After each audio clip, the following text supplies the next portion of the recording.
Our special guest for today's interaction is Dr. Ashwin Vijay. Radhe Radhe, Dr. Ashwin Vijay ji. Dr. Ashwin Vijay is a dynamic orthopedic doctor and health expert who inspires 3 million followers to pursue a healthier lifestyle through his social media channels. Dr. Ashwin Vijay's life mission is to serve and help people discover their inner strength. His work in the area of physical and mental health is backed by science and delivered with heart and emotions. From Chennai through the Indian subcontinent and across the world, Dr. Ashwin Vijay has created a health movement which inspires people around the globe.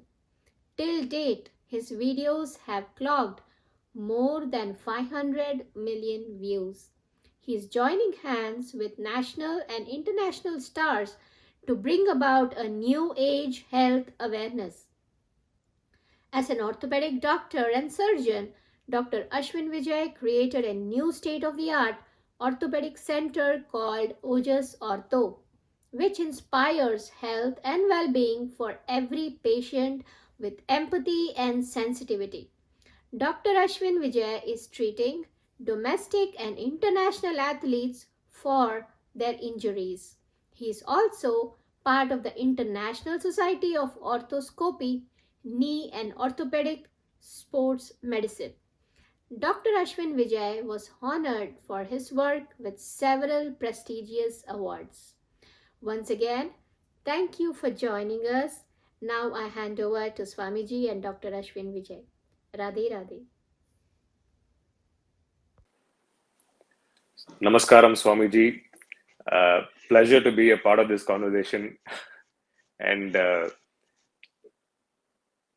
Namaste, Dr. Ashwin. So happy to be discussing some topics that I know are very close to your heart and mine as well, regarding health, inner strength, and positivity. amazing, amazing. And Swami, especially now, right? This is more, I feel this is the need of the hour. Inner strength, health, and as you said, positivity.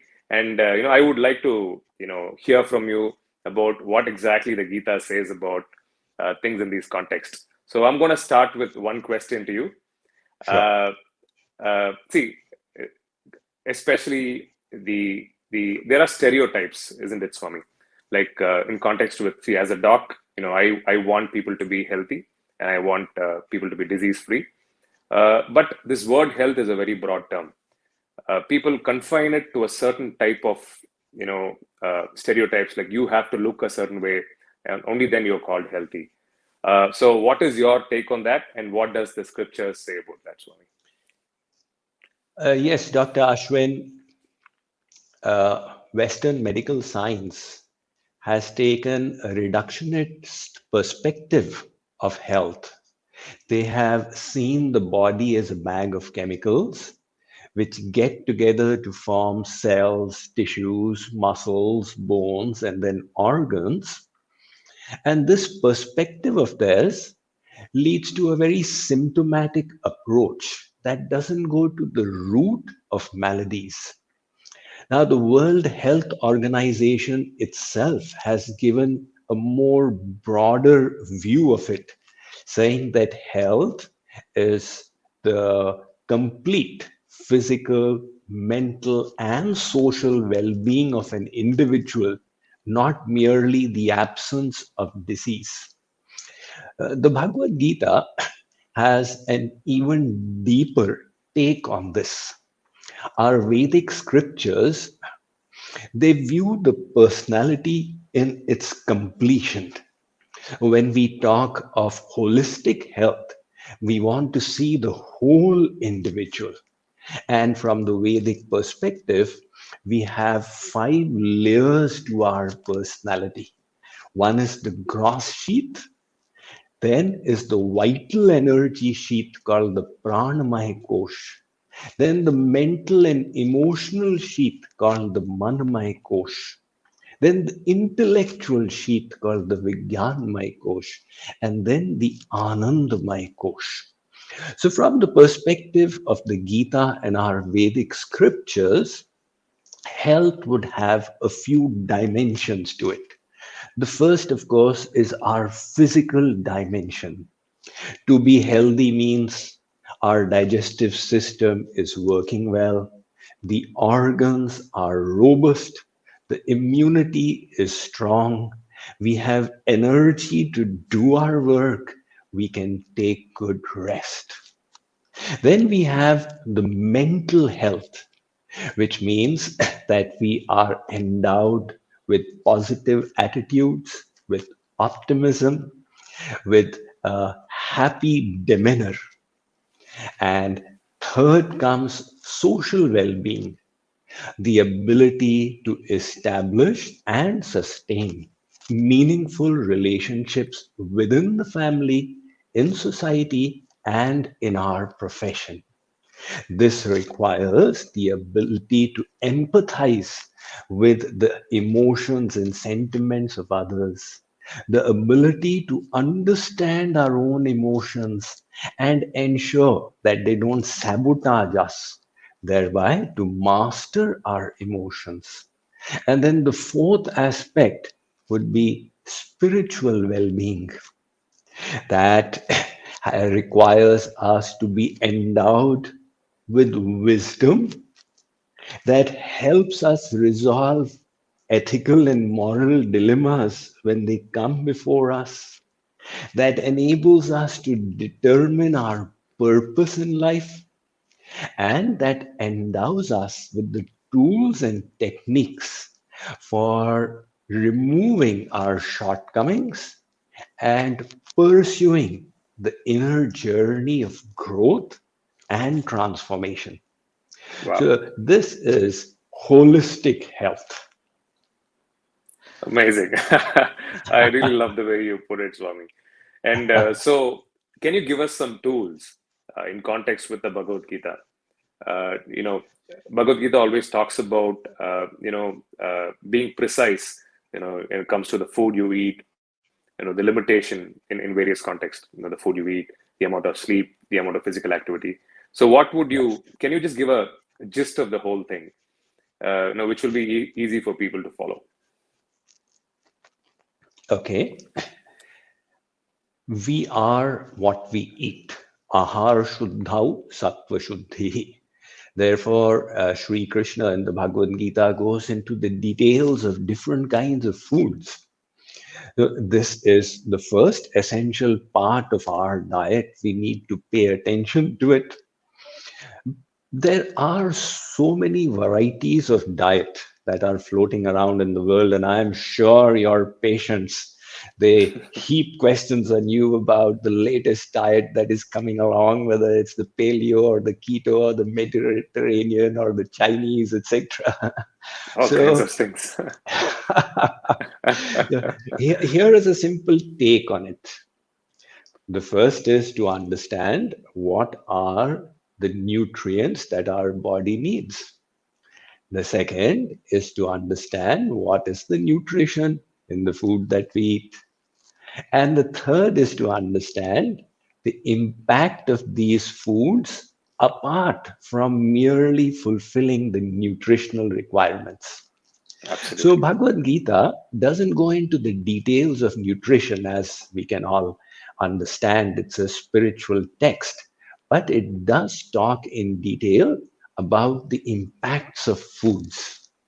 So it says that it classifies foods into three categories. So it states that there are some foods which are in the mode of ignorance.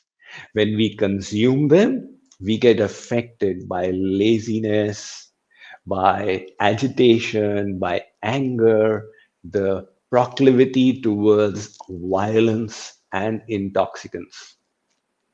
Then the next Yeah. category of foods is in the mode of passion. These foods, they excite our desires, worldly ambitions, materialistic aspirations, and thereby send our mind in a spin. So we miss out on the better things in life. the treasure that exists within ourselves. Then there are some foods that are in the mode of goodness. So these foods, they result in the mind gaining poise, harmony, serenity.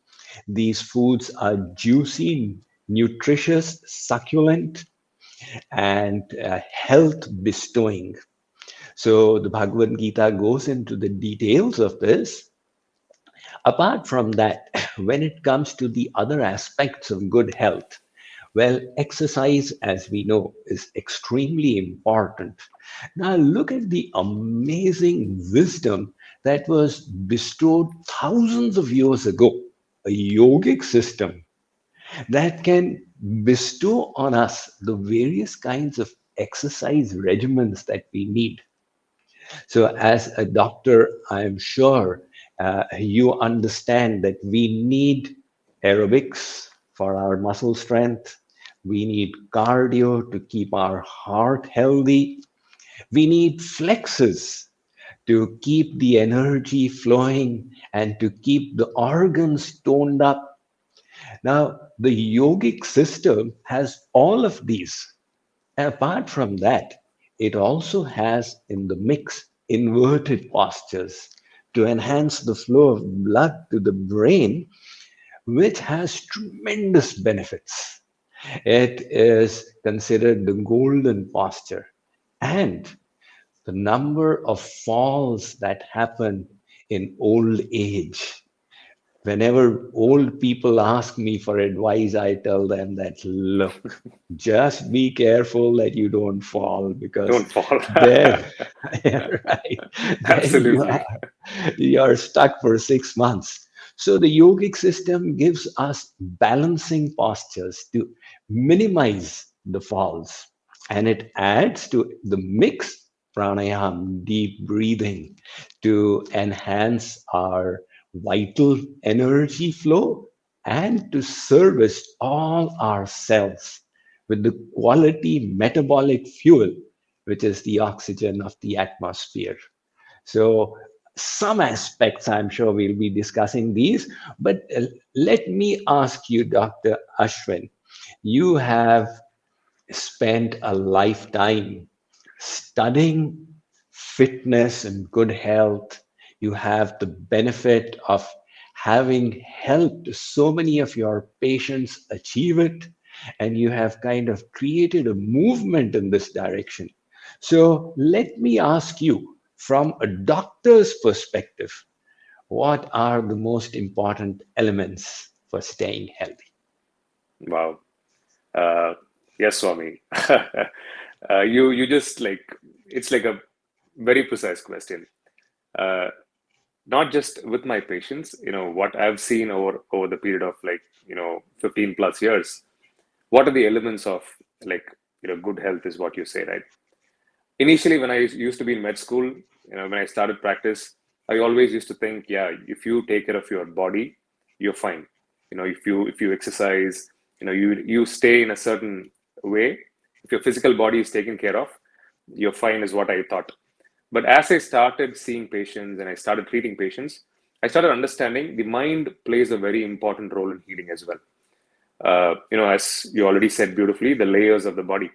So if you can keep your body and mind in a certain way, and if they work in a perfect, I wouldn't say perfect, at least a certain amount of uh, togetherness, then your body experiences, your being experiences a certain kind of a balance.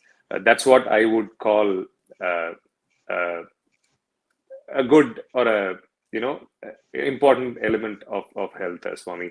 And I'm going to ask you a question in context with this again. How Sure. important is mind in context with healing? Oh, what Western medical science is just discovering, the mind body connection. We hear that the mind body school got established as a part of the Harvard Medical School, and now it exists in Stanford as well. This perspective has always been shared in our Vedic scriptures.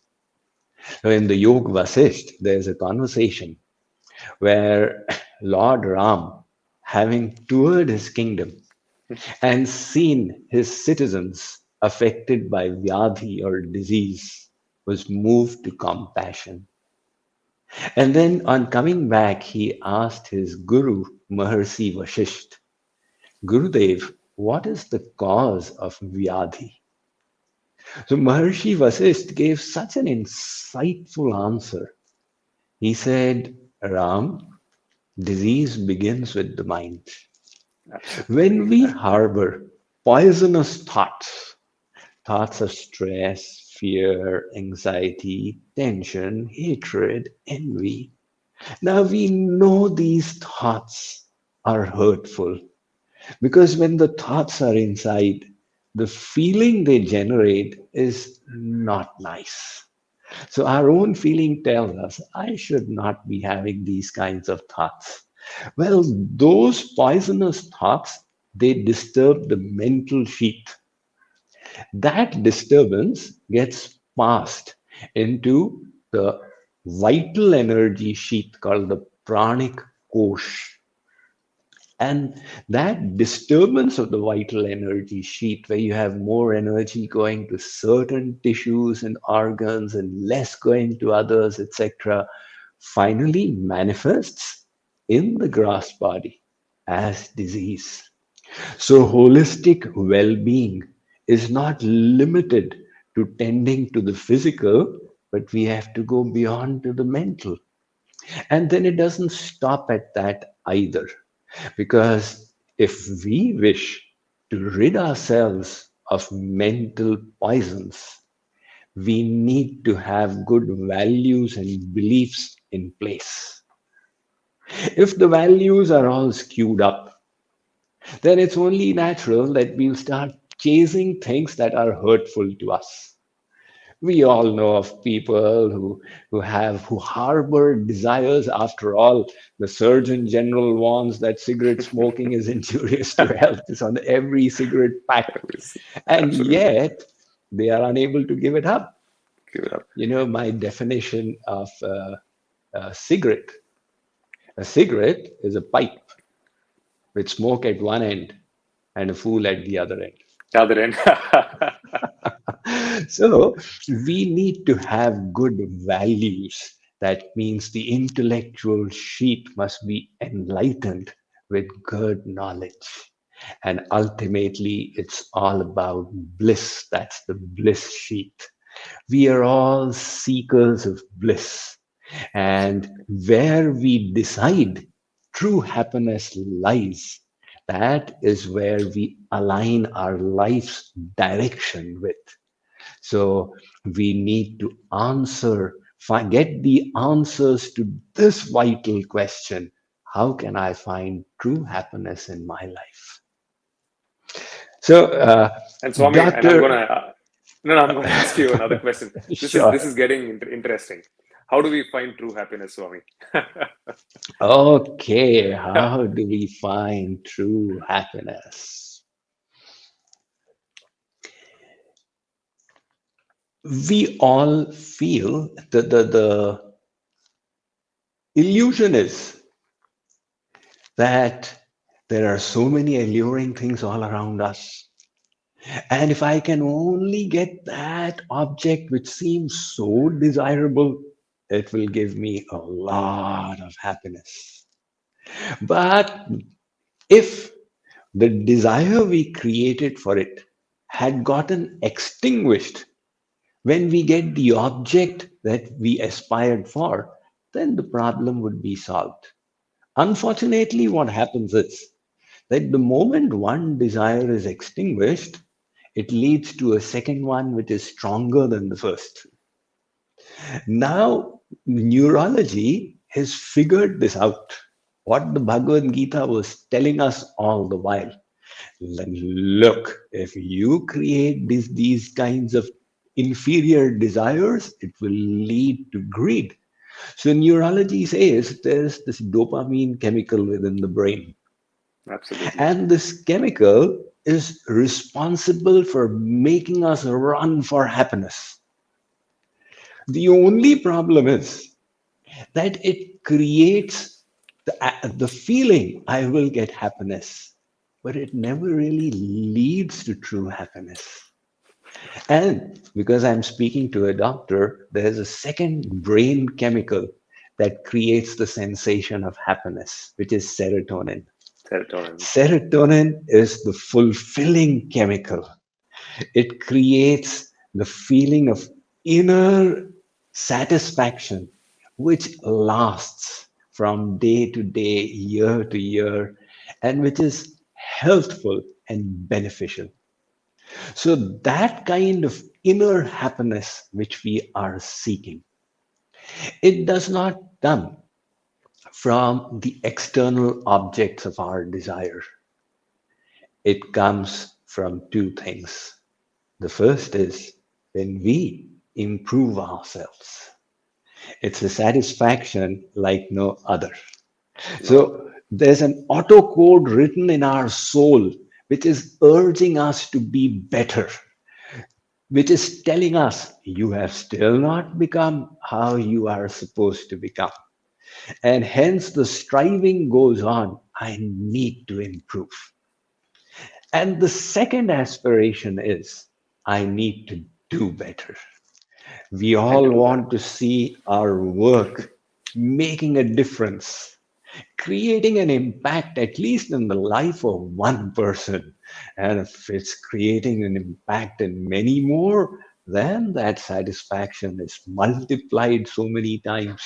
So, the way to be truly happy is when you become good and you do good.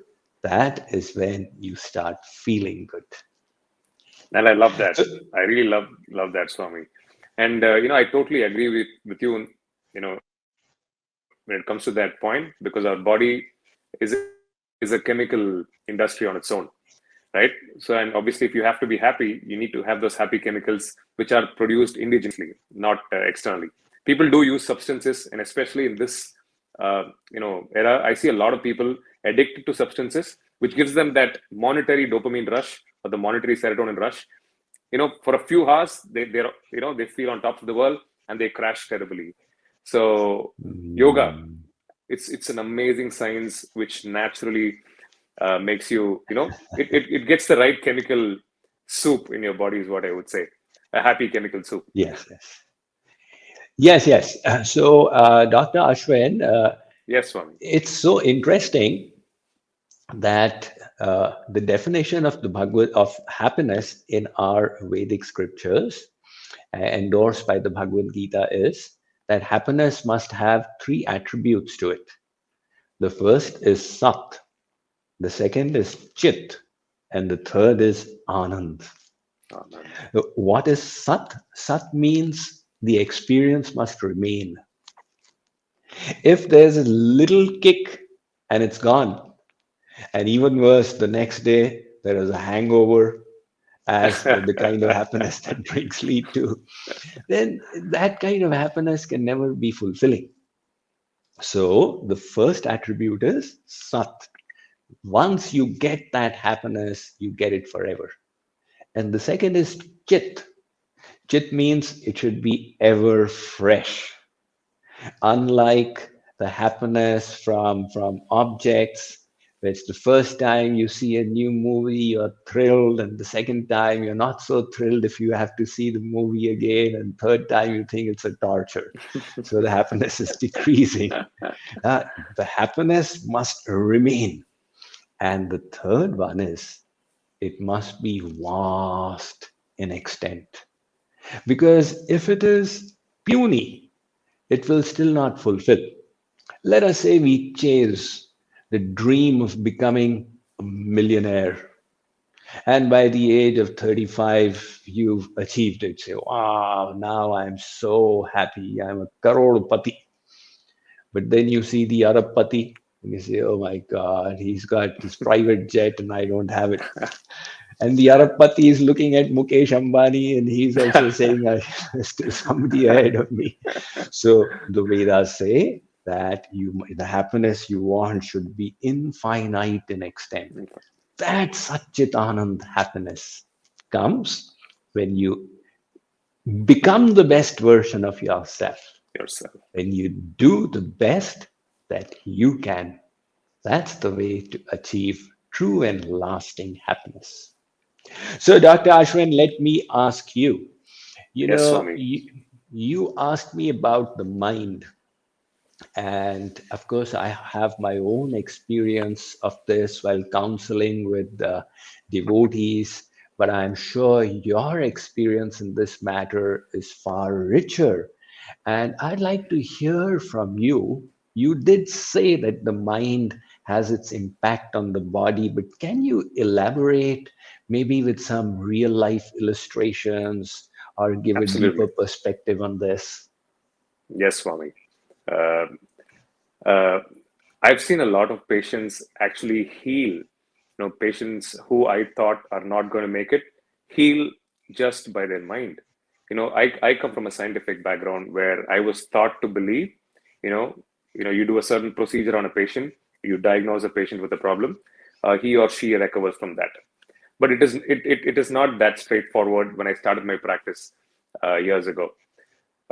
See, I'm sure you know this cortisol, as you beautifully said about endorphins and serotonin. This cortisol is the stress hormone which is constantly released in the body.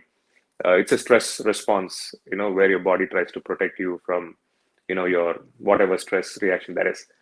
I've seen people, young people, 25, 26-year-old, people with cancers, which in no possible way they can have it.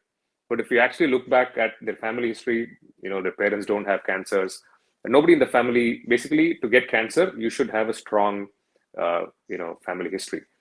But when you actually go into the deeper side of it and do the research, and these are people who are stressed for a longer period of time. For example, stressed over a period of 10 years, 12 years, consistent stress, childhood, abuse, childhood trauma, be it whatever it is. Stress for a longer period of time, resulting in some kind of physical damage, be it cancer, organ damage, so on and so forth.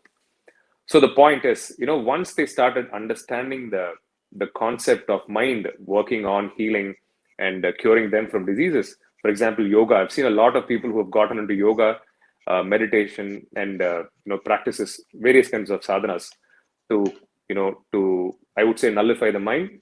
We can go into that and talk about it a lot later. But the point is, they started working on their mind, and we started seeing miracles in patients. For example, a 26-year-old guy, he had stage 4 cancer, a type of bone cancer, which had spread to the liver. Normally, that's what we call that metastasis. When a cancer goes to the liver or the lung, it's always considered as end-stage disease, Swamiji. But I was very surprised. This guy went on a certain kind of meditative practice for a period of 9 months, where we thought we're going to lose this guy in 6 months since we started the treatment. But he was out of cancer in a matter of like 3.5, I would say 4 months. And it was a big shock for the medical community. And Wow. we were like, how could you comprehend this? And then we started going into the depths of, analyzing the various aspects of, as you said, various layers of the body and mind. And then, yes, there is an infinite force way above all of us. And that's the best thing what we human beings can do. Try to learn the ways to access, that cosmic force into your system. Because this is one example what I've given you, Swami. There are like, I can tell you at least 11 or 12 solid examples where I saw people heal just by understanding a few things and taking control of their body chemistry. Very nice, very nice, very, very. This is what I've always been telling people, and now you are endorsing it through your personal experience with patients. Wonderful. Absolutely. And Swami, I would like to ask you a question at this juncture. Sure. We are pretty much 2 years into the pandemic, and I see a lot of people, obviously, personal losses, material losses, financial losses, so on and so forth. This is a time when a lot of people want to be strong, but they are struggling to be strong. So, what would be your advice to them, or how can they regain their inner strength and keep the momentum going during such tough times? Yes, Dr. Ashwin, inner strength is such a fine virtue. It's an absolutely essential ingredient for success in life, because this journey of life is not a bed of roses. There are going to be difficulties, there are going to be challenges, there are going to be hardships. It is said, what is the difference between someone who succeeded and someone who failed? The person who failed gave up after 4 attempts, or 4 times when he stumbled. And the person who succeeded also stumbled 10 times, but continued and succeeded on the 11th occasion. So the defining virtue here was inner strength, the ability to face challenges. Saint Kabir has talked about it, and he says, Sona sajjana sadhujan tute jude saubar durjan kumbh kumar ke eke kara darar. He says, the nature of gold, of good people, and of saints is, you break them, or life breaks them 100 times, they will join back again. And the nature of the evil minded and the potter's pot, once shattered, they are destroyed forever. So, having understood that inner strength is of such vital importance, what is it that can enable us to create it? I would say one of the things that can lead to inner strength is reframing a situation. When we encounter failure or hardships, we can either look on it as the end of the world, but those who carry on are the ones who reframe the situation with positivity. So let me give you an example. One person wrote his journal. I've retired today. It's such a terrible year for me. My 95-year-old father passed away.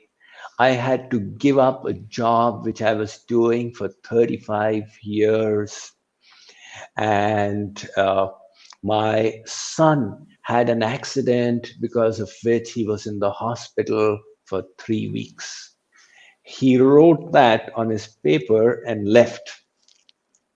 The wife saw that paper and she reframed the same things. So she wrote it from her husband's side. After working for so many years, I'm finally free as a retired man. I can do whatever I wish. And uh, I have now my son. Thank God his life was saved, because he had such a terrible accident. He could have died, but all the same, he was saved. And just in 3 weeks in the hospital, he is now ready to lead his normal life again. The situation was the same, but it's a matter of perspective of how they were looking at it. Those who carry loads full of inner strength are ones who can always reframe what happens in positive light.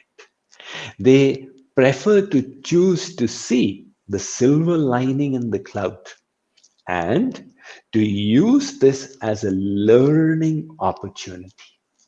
With that perspective, we never fail. Either we succeed or we learn. And the second is the attitude of gratitude. So, all of us as our cup in life has the half empty part to it and the half full part to it. Now, what is it that we choose to see? We can either look at the half empty part and say, I don't have this and I don't have that. Or we can choose to look at the half full part. So there was this lady whose daughter was writing out uh, something. The mother asked, "What is this homework that you are doing?" The daughter said that my teacher has asked me to write negatives, which are actually good for me. So she had written out there that I am thankful for my exams because at the end of it, I have a wonderful vacation. And I am thankful for the bad medicine because it makes me well, and so on. And that's when the lady realized that she can also have the same attitude. I am thankful for the taxes I have to pay because they let me know I am earning. I am thankful for the dirty house I need to clean up because if I know that I have a loving family here. So when we start counting the blessings in our life, then we are automatically moved to positivity. And the third thing, Dr. Ashwin, now you talked about the higher power. Yes, that is where the faith comes in. When we know that there is a higher power at work that has created the miracles from the tiniest Higgs bosons to the biggest galaxies, that gives us hope. That I may not be able to understand why the corona has come and why all this has happened, but I have faith that it is all for a higher good. And let me, in that faith, continue with hope that all will be brought to the best. To conclude this answer with another little clip story. One little child, his grandmother was stitching something, and he came and looked from below and said, Nani, what are you doing? She said, I'm stitching a sweater for you. But Nani, it looks so awful. They were all cotton threads sticking out and completely apparently at random. Nani said, Beta, come and sit in my lap. And when he came into the lap, he could see from the other side a beautiful pattern was being created. Ah, Similarly, sometimes from our myopic viewpoint as tiny little souls, it may seem that the whole world has gone crazy and everything is wrong. And if you listen to the media, they will keep on telling you that the sky is about to fall in your head, but it doesn't seem to fall either. The world just keeps going on and on. So, if we have faith that a higher power is bringing all things to fruition, we do not need to worry. Just focus on doing your work to the best of your ability and leave to God all the rest. yeah, that's sounds very convincing. Yes, Swami. Thank you. And Okay, yes, yes. Swami. So Dr. Ashwin, now it's my turn to ask you. You talked about the pandemic, and we all have been taking precautions. And I myself got my vaccine, COVID double shot. vaccinated. And let me tell you a little secret. Yes, When Swami. I was in the US, they started the booster dose. Right. So I said, come on, give me the booster dose. So they said, where did you take the first two doses? I said, I took them in India. So they said, we don't have any protocol for giving booster dose to somebody who got it in India. So then I went to the next one. I went to CVS pharmacy and said, I want my first dose. So they gave me the first dose of that vaccine. So, but nevertheless, Dr. Ashwin, see what happens is now with the new variant coming in, all those doses are not much use because it's not working. So ultimately, we all need to boost our immunity. And you, as a doctor, you please tell us that what are the most effective ways we can all enhance our immune system. Great question, Swami. I would like to just tell you a few things. Uh, Again, getting back to the basics. First and foremost, it comes down to the foods what we eat. Uh, Reduce, I would say, cut refined sugar out of your diet. It might not be possible for a lot of people. At least reduce the amount of refined sugar you take. Number one. And number two, reduce the amount of processed food you eat. Make sure you eat a lot of live foods. For example, be it fruits or vegetables. If it's live, your body absorbs it better and it definitely works better. And number three, please keep your body active. Be it, I always suggest yoga for my patients. And if you actually see the reports coming out of the last 2 years, people who have been mobile and active by doing any kind of physical practices, be it yoga or exercise, they have definitely come out stronger out of the pandemic, and they are the least hit. This is great news for everybody, and it should motivate people to be active. And obviously, please don't compromise on sleep. At least get your daily, I would say, 6 to 7 hours. It really helps. So if you get these fundamentals right, I'm sure your immune system is going to be strong. And yes, Swami. And another recent interesting point I would like to add is yoga has done wonders in context with the pandemic as well. People who've been regularly practicing pranayama and even the basic yogic practices have definitely suffered less from COVID. There are numerous papers coming out of that, and yes, so hope it helps. Yes. Definitely it helps. Those are very, very powerful points. I'm sure we can definitely, they are doable, and we'll look forward to utilizing all of them to become more immune to viruses, etc. Swamiji, and another question from my side. Sure. Pain.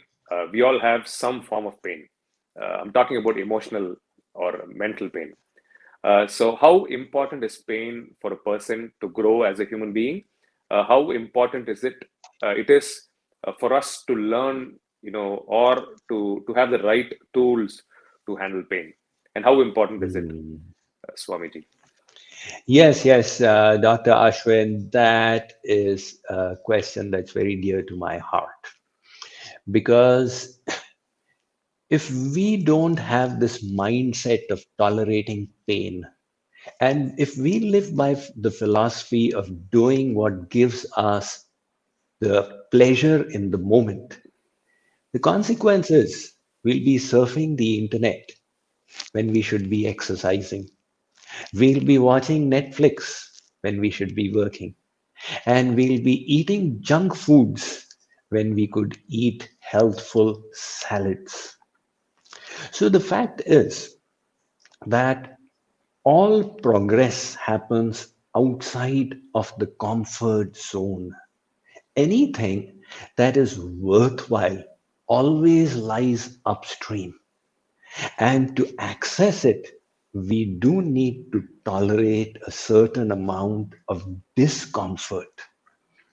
I have a psychologist friend who said to me, Swamiji, I have treated so many obese patients whose only problem is that they are unable to tolerate the slightest pang of hunger. And the Absolutely. moment they experience it, they need to extinguish it by eating something. So it does extinguish the momentary pain, but it doesn't come without a cost because they are subjecting themselves to a lifetime of weak health and disease. So, in so many ways, discomfort is so beneficial for us. If first is the physical discomfort, if we wish to exercise, it is painful. When you have to sweat it out, you need to exert, you need to tire yourself. But the benefits it bestows are so good. In the time when I was a little younger, there was a track and field athlete, Edwin Moses. So Edwin Moses was a black American. He held the record, the world record for the maximum number of consecutive victories. He had run 122 400-meter hurdles races, which was his event. And when he was asked by journalists what is the secret of his success, his answer was so thrilling for me. He said, I have a greater ability to tolerate pain than the Wow. others. Now, think about it for a sportsperson. It's always a struggle against pain. And how much of pain are you going to tolerate before you give up? And those who have a higher tolerance for it, they just carry on exerting. The muscle tissues break, but they're going to come back. So, likewise, it is with the discomfort of our taste buds as well. Now, unfortunate as it is, that junk food is very pleasurable but not good for health. And healthy foods are often uncomfortable to the tongue. As a little child, I remember thinking so often. I used to ask my mother, that, why is it that everything that is tasty is bad for health? And everything that you say is good for health is not tasty. So, if we want to be healthy, we have to tolerate the discomfort of that tongue as well. So, this tolerance of pain, Dr. Ashwin, is the basic principle. Even the animals know it. When the mama giraffe in the African savannah gives birth to her little one, she doesn't sit down. She releases her baby from 8, 9 feet high.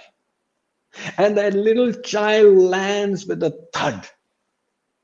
It is painful for that tender body. But the mama takes no pity and with her hard hoofs kicks the child and Ex- makes it stand up.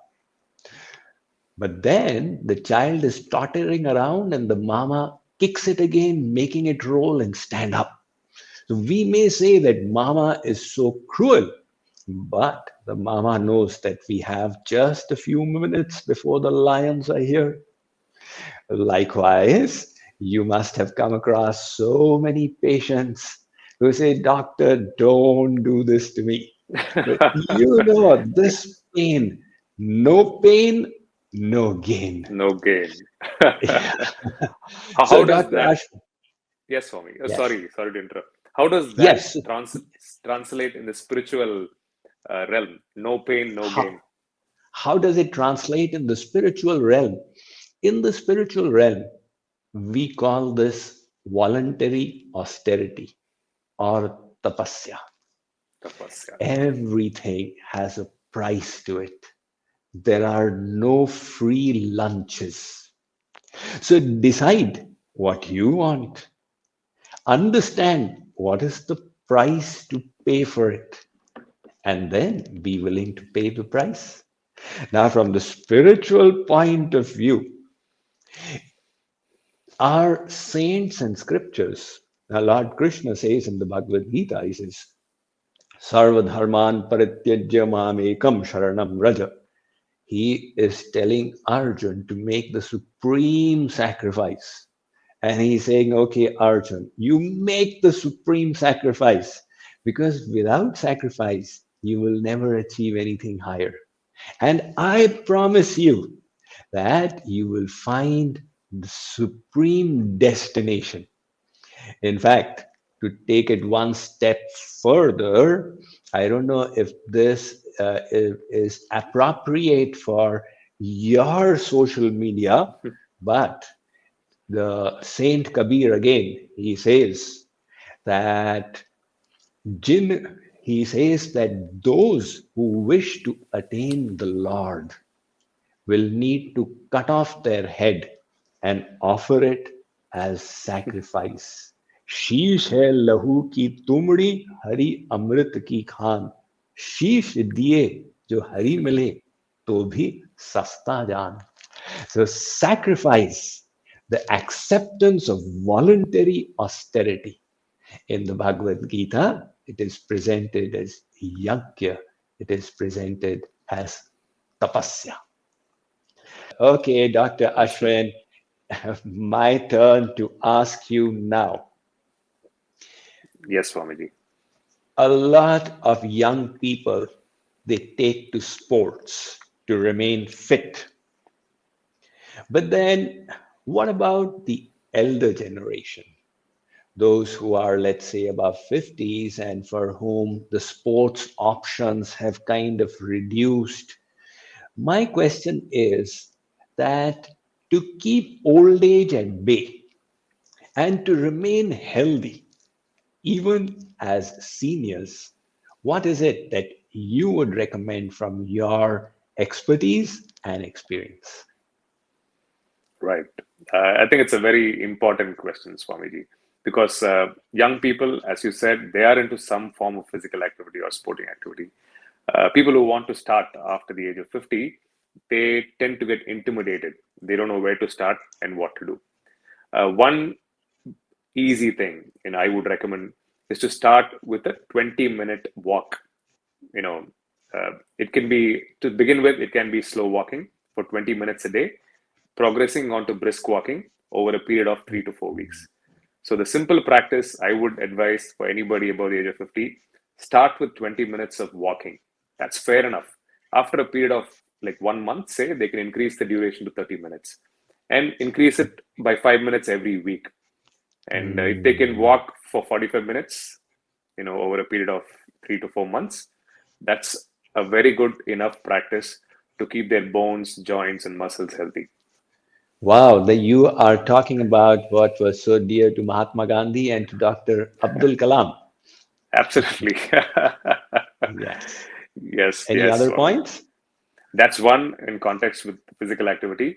And when it comes to food, if they can reduce the intake of food to twice a day, when that happens, your basic stem cell activity goes up by at least 150%. Why? Basically, there is a system called reticuloendothelial system in your body, which is very important for your immune system, Swamiji. Fasting stimulates your reticuloendothelial system directly. And, if they can tolerate one meal a day, OMAD is what we call. There is a very fancy concept called OMAD. Narrowing it down, one meal a day is fantastic if they can do it, or at least twice, 2 meals a day. And please, eat before the sun sets is what I would say. 2 meals a day, one meal after sunrise, and one meal before sunset. Yeah, if they could do these two things, it really helps them be healthy, Swamiji. Well, definitely it's worth it. You have given very, very simple and doable solutions. Walk, start with 20 minutes and move it up to 45 minutes. 5 minutes extensions, and eat 2 meals a day. Don't eat after 6 o'clock. Great. Yeah, and if they are consuming alcohol, please reduce. I would say totally take alcohol off your system. At least reduce it to once a week. And if you smoke, please give up smoking, because smoking has actually killed more people than any other substance. You know, Mm. yeah, so far in the history of modern medicine. Okay. Mm. Okay, we can make it the last round of questions, maybe. Yes, Swamiji. I'm going to ask you the last. Uh, I mean, Swamiji, is there any regimen which you would recommend to nourish the body as well as the mind? I want a daily regimen, Swamiji. Yeah, sure.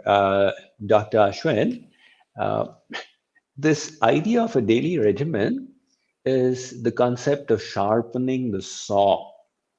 When we use a saw to cut a tree, it starts getting blunted. Now, after cutting a tree, which let's say could take an hour, if we don't spend 5 minutes sharpening the saw, then it becomes less efficient. And slowly, slowly, our productivity gets affected. So it may seem like we are wasting time and we could have more productively used it by just continuing to cut. But that is an inefficient way of doing things. Likewise, the body and the mind need to be tended to. So, for the mind, the Bhagavad Gita says, Vivikta Sevi Laghvashi. Spend some time in isolation where you block out everything. And in today's world, it's even more relevant with all kinds of information pouring upon us. So, in that isolation, we expose ourselves to hearing spiritual wisdom, to contemplating over it, to meditating, etc. I have created a 1 hour schedule. Actually, the Vedas talk about spending 2 hours every day for your spiritual nourishment. But to be more practical in modern times, say, okay, make a commitment to spend 1 hour for your own soul. In that, say a little prayer for 5 minutes. Read or hear good knowledge for 20 minutes. Contemplate, that is, actively ruminate over what you have read and heard. Contemplation, chintan is very powerful for another 20 minutes. Spend 10 minutes in meditation, and the kind of meditation I recommend is a technique called Rupa Dhyan meditation. And then end it all with an arti of the Lord. So that's the 1 hour regimen, which I call Kripalu Paddhati after my spiritual teacher. And also spend 1 hour for the body. So every sedentary worker knows that if we don't devote a little bit of time to exercise, it's not going to be a sustainable model. To make this life and whatever we are doing sustainable, we need to sharpen the saw. So, of course, medical science tells us that we need 150 minutes of good exercise every week. And what I suggest to people is that you need a mix of aerobics, of flexes, of cardio, etc. So I have created a regimen called Kripalu Prakriya, which you do for 5 to 6 days a week. It includes 20 minutes of the yogic postures, and those postures include the flexes and the strengthening postures, both are covered in it. And 10 minutes for pranayam, for your cellular health and the Absolutely. vital energy sheet. And then I tell people that for the next half an hour, you go for a walk, or if you're young, you can run. One. But I usually don't recommend people above 40 should do running. The Indian body doesn't take it. And I have come across so many who complain of knee problems. And I tell them, look, just give up running, it'll be okay. They say, yes, Swamiji, you told me the truth. So that's the 1 hour routine for the body. Okay, so now I would like to ask you, Dr. Ashwin, that you have been interacting with sports personalities, and you are so active in this wellness segment. So you tell me that as a daily exercise pattern, what are the ingredients which a normal person should tend to? That's a good question, Swamiji. I would like to break my answer into two parts. People below the age of 40 and above the age of 40. Below the age of 40, the body functions in a certain way. The collagen content in the body is high. The joints, the muscle tissues function in a certain way. Above 40, yes, it does work. I'm not saying no, but the way it functions changes substantially. So anybody, right, under the age of 40, I will tell, I've seen numerous people, that's one side, and I've experimented tons of things on my body itself. So what I will just tell you what has worked for me and what has worked for a lot of people. I would want to give you research-based solution for this. People less than 40, if you want to stay active, if you want to try, you can experiment any kind of physical activity you want, be it gymming, aerobic exercises, cardiovascular exercises, endurance exercises, HIIT, yoga, anything you want. Above the age of 40, be a little cautious because roughly 25 to 30% people have low back issues and knee issues at the age of 40 because of the modern lifestyle. For them, I would ask them to start with walking. As you rightly said, no running right away. Eventually, they can progress to running. First, let them assess their body. Let them spend some time understanding their body by starting to walk with a simple walking practice of 20 minutes to 30 minutes a day. And then eventually, gradually, you progress on to, if you're interested in weight training and stuff, you could start it with 3 times a week. And then you take rest days on alternate days. And you can combine it with 20 to 30 minutes of cardiovascular activity every other day. And Swami, I will give you the magic recipe for your mind and body to function at its peak. Okay, and this has worked well for me, and it is still working well for me. See, I do weight training thrice a week, for example, Monday, Wednesday, Fridays, and I stick to my yogic practices 6 days a week. As long as, as a youngster, I was a lot into sporting activities. I was an athlete. I was a track athlete. I was into a lot of gymming and stuff. I felt very powerful when I did those things. But once I introduced yoga into my life, hatha yoga especially, the way my body functioned, the way my lungs performed, the way my brain started seeing things, even as an athlete, it just skyrocketed. The body's efficiency skyrocketed on a different scale. So balance it out, bring in some form of yogic practices into your life, at least thrice a week. It will do wonders. And obviously you can swap it with, alternate days of whatever sporting activity you like, be it biking, bicycling, gymming, and so on and so forth. Yeah. And I hope. Very nice. Absolutely. Very nice. Thank you for sharing your own experience. Actually, myself as well. I was all the while now as a sadhu. You can't do any strenuous exercise in the gyms, etc. But I was keeping up a basic schedule of yoga, and then when I hit 50, slowly things started. Sometimes the back complains, and then the knee complains, and etc. So what I have done now is, for one day I do for the upper body and to keep it intact, and then the next day I do for the lower body, focusing on the legs. And the third day I just do Surya Namaskars, get the sufficient cardio. Absolutely. Then I repeat that cycle again. And the seventh day I let the body heal itself. It's Rest. working very well. Absolutely. And most importantly, after the age of 40, Swamiji, I think we have to start listening to our body, because the body is way more intelligent than our mind. The thing is, we try to fight our body, we try to push it.